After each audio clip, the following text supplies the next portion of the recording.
If you don't comply, we'll terminate the contract. It's goodbye to you. You keep saying it's handmade, but if we take these products overseas, they'll make the same thing much cheaper. After all, it's just a watch. If you don't comply, we'll start importing cheap Chinese watches instead. With that, the president's wife tore up the contract. After being on good terms for 20 years, to be treated like this so abruptly is shocking. However, the president's wife doesn't know. She doesn't know who will truly be in trouble by terminating this contract. My name is Emily. I inherited the watch workshop from my father who passed away 5 years ago. I am a watchmaker and also manage the workshop. The watches, made entirely by hand, are known for their high quality. I have loved both my father, who made watches since I was a child, and the watches he created. Compared to large manufacturers, we can't produce in large quantities, nor can our watches be considered cheap. However, the unique charm of handmade watches, which become more fitting to the body over time, means that most of our customers use them for a long time. Our meticulous and precise work is well received by customers, which in turn motivates our craftsmen.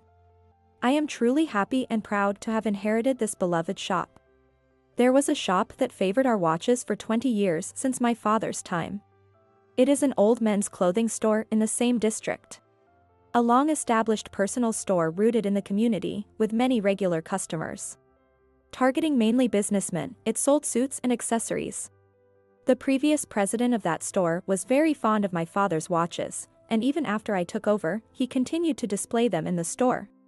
Even now, whenever I see the current president, Mr. Young, he always says. Many customers come to our store specifically for Yates Workshop's watches. We're truly grateful. Our watches are sold in a corner of the men's clothing store dedicated to our brand. They have been quite popular for many years, and recently, we have been taking custom orders allowing customers to choose designs and materials from several options. However, one day, I received a sudden phone call at the workshop. The woman on the phone introduced herself as Mr. Young's wife from the men's clothing store. While I frequently met Mr. Young, I had never spoken to or even seen his wife before. Her voice sounded younger than I expected, but it also seemed rather forceful. Are you the president? Yes, I am. This is Emily Yates speaking. I have something important to discuss with you. Could I visit you now if you have some time? Now. I didn't understand why it was Mr. Young's wife and not Mr. Young. And the sudden proposal without any prior appointment. Though I was unsure, her tone was so sharp that I thought it might be a customer-related issue, so I decided to agree. About 15 minutes later, Mr. Young's wife arrived, introducing herself as Rachel. Unlike the 60-year-old President Young, she appeared to be in her 40s and looked quite young. My husband always speaks highly of your services. And we are grateful for your continued support. We exchanged brief pleasantries, then I led her inside and offered her coffee in the reception room. May I get straight to the point? She quickly got to the main topic. Why are your watches so expensive? Excuse me? The invoice Rachel took out was indeed from our workshop a few months ago. Every item was at the regular price, and neither Mr. Young nor the previous president had ever mentioned any issues. But Rachel seemed dissatisfied, pointing at the prices on the invoice I held. Are these amounts really correct? She asked. What do you mean? I'm asking if you're inflating the prices by adding unnecessary processes. Is this what it means to be at a loss for words? I was stunned, staring at Rachel in disbelief. Well, what is it? No, absolutely not. These are all legitimate prices. I see. I stared at Rachel, who nodded as if she had something to say but kept her meaning vague. So, can't you make it cheaper like the other big manufacturers? What? You know, if you make a lot at once with machines, it should be cheaper, right? Can't you do that? Well, I'm afraid we do everything by hand, so we can't mass produce. We can't match the prices of the big manufacturers. Then can't you use cheaper leather or something like that? No. We are particular about the leather we use, and we only source materials from places we've been dealing with since my father's time. Then what about the parts? If they're small, changing them shouldn't affect the quality, right? Well. Rachel kept suggesting ways to lower the price of the watch, but I couldn't understand her intentions. Our workshop prides itself on our craftsmanship, so we can't lower the price any further. No matter how many times I explained this to Rachel, she kept coming up with ideas, leaving me perplexed each time. What about this? We can't do that. Then what about this? We can't do that either. After several minutes of this back and forth. Then what do we have to do to make it cheaper? As I've said, we have no intention of lowering the price. Oh, come on. If you can't make it cheaper by hand, then just use machines like the big manufacturers. What? When Rachel suddenly slammed the table, I lost my temper and raised my voice. With all due respect. As I've been explaining, everything here, from tanning and cutting the leather to finishing, is done by hand by our craftsmen. We take pride in this and cannot compromise. It takes time and costs money because we put our heart into making each piece. Sure. Using machines would allow us to mass produce and lower prices. But we stick to handcrafting because we honor my father's wish to create something that can be used for years and repaired if broken. We want to make items that people choose because they feel warm and personal. We believe our watches are worth their price. We are not cheap. But I believe our watches are worth every penny. Most of the craftsmen working in our workshop have been with us since my father's time. They helped my father's vision and continue to work towards it even after his passing. So, lowering the price of our watches is out of the question. However, Rachel began to tremble instead of understanding. But this price is way too high. So, as I said, we can't lower it. At least cut it in half. Half? That's too much to ask. The outrageous suggestion gave me a headache. If you drop this unnecessary insistence on handcrafting, you can do it. That's impossible. No matter what anyone says, we will continue to make things by hand. Even if we could lower the price? It would only be a small gesture on our part. As soon as I firmly said it was impossible, Rachel thrust a document at me. Then let's cancel the contract. What? If you can't lower the price, we will terminate our contract with you. The document Rachel showed me was a contract made 20 years ago between the previous president and my father. But, we've had this relationship since my predecessor. It's too unreasonable to terminate the contract just because we won't lower the price. Please let me talk directly with Mr. Young. Let's discuss it. My husband is currently hospitalized and can't come here. Mr. Young is hospitalized. Is he okay? Don't worry, he'll be gone soon anyway, so it doesn't matter. What? That's why I, the next president, hold all the authority over our store now. I honestly don't know what kind of relationship the previous presidents had, but that's in the past. Now, in this recession, we have to cut unnecessary costs for the sake of the company. As a fellow business owner, you should understand. Her harsh words left me trying to control my trembling fists rather than arguing back. Seeing me silent, Rachel mistakenly thought I had no argument and raised her voice mockingly. You talk about handcrafting, but if you take your products overseas, they'll make the same thing cheaper. After all, it's just a watch. If you don't comply, maybe we'll import cheaper watches from China. Listening to Rachel's laughter any longer, I might lose control out of anger. So, what will it be? If you agree to have the price, we'll keep your products in our store. Or will you honor your predecessor's wishes and end the contract? We can't agree to cut the price in half. I see. That's unfortunate.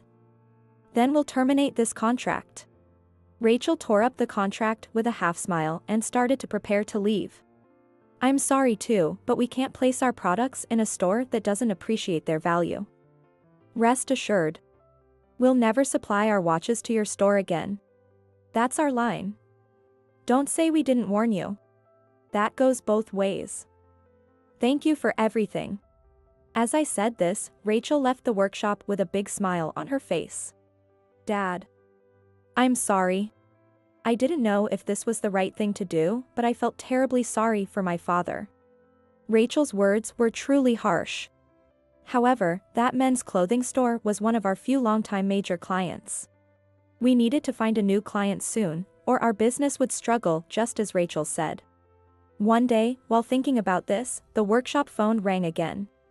The caller was the personal secretary of Mr. Young, who I heard was unwell.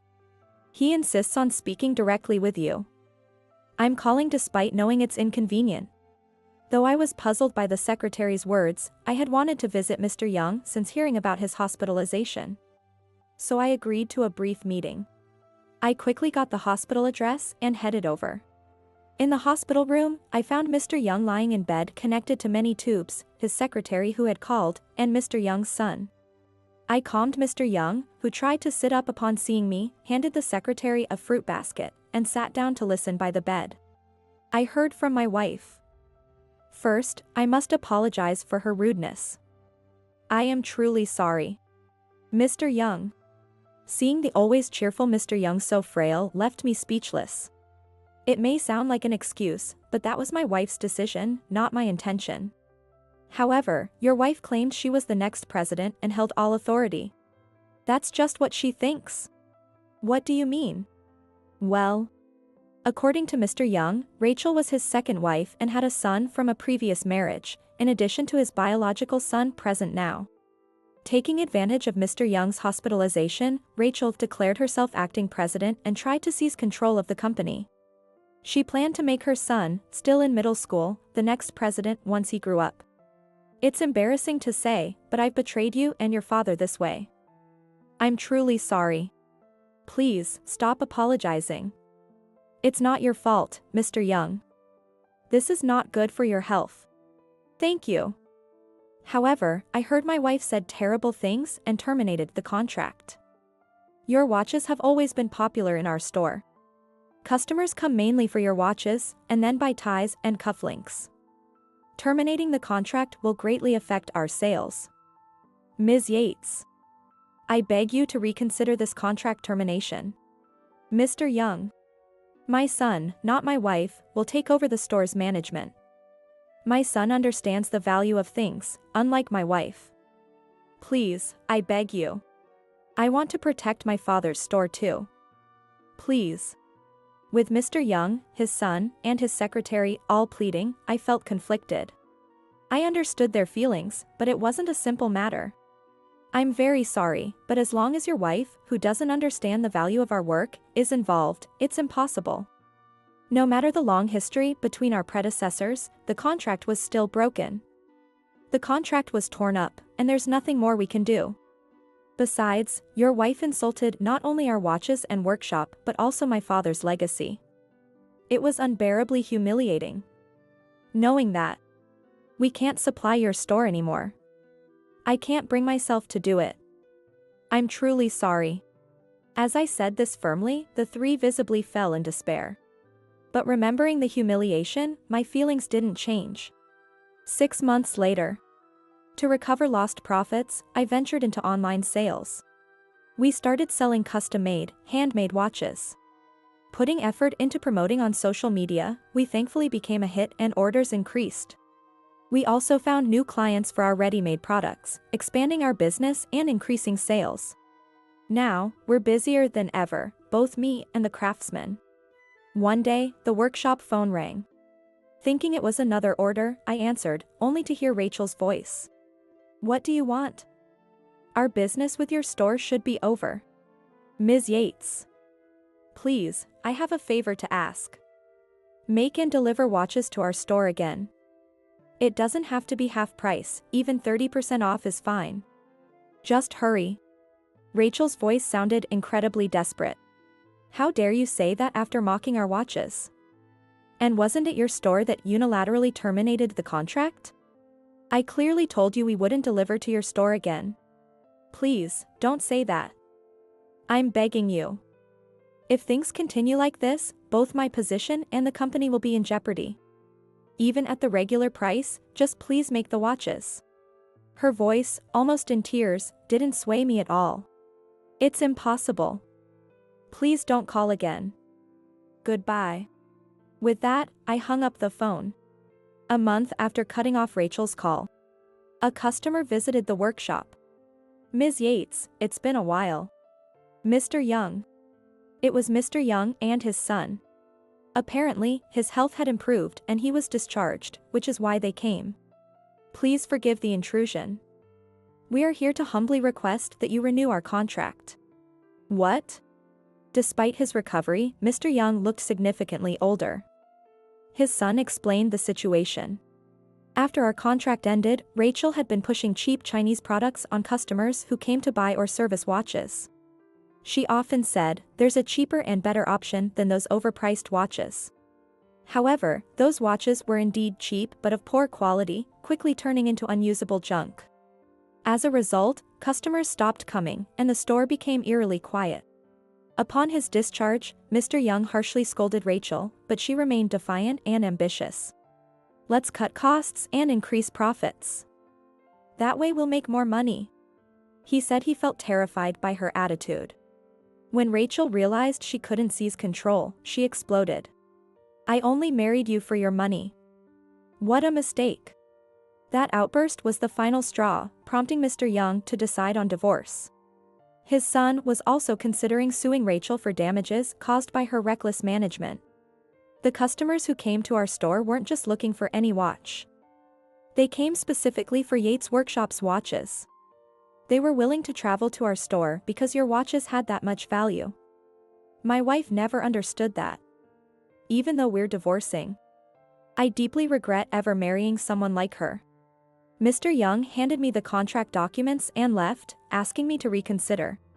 Subsequent visits from Mr. Young revealed that the situation with Rachel involved legal battles and complications. But the divorce was eventually finalized successfully. After being kicked out, Rachel lived in a rundown apartment with her son, spending her days crying. Mr. Young felt sorry for her son. The boy couldn't live with his mother in that state. Her son begged President Young's son to hire him, saying he'd work even with just a middle school education, and eventually, Mr. Young took custody of him. His son now runs the company, striving to restore its stability. Rachel, burdened with debt, started working part-time jobs but couldn't hold them for long. It's her own fault. Despite Rachel has gone, I hadn't yet renewed the contract with Mr. Young. However, the customers in our watches were innocent. I decided to reach out to our previous customers, offering proper maintenance services. After all, they once chose our watches. Gradually, maintenance requests increased, and more customers visited our workshop directly. One day, a customer said it was convenient to buy at that men's store. I enjoyed picking out accessories and coordinating suits. "Can't you place your watches there again?" Since our online sales picked up, we'd received many similar comments. "I know the quality is good, but buying online is scary. I want to see and touch the product before purchasing. These are everyday items, I need to check if they fit well. Where can I see the product in person before buying?" While I appreciated the feedback, our workshop wasn't large enough to handle such widespread demand. Even if I tried approaching stores indiscriminately, there was no guarantee they would carry our products, and I wanted to avoid more conflicts. After much deliberation, I decided to visit Mr. Young's son, the new president, and renew our contract. Of course, it would be at the regular price, with the condition that someone who understands the value of our watches would be selling them.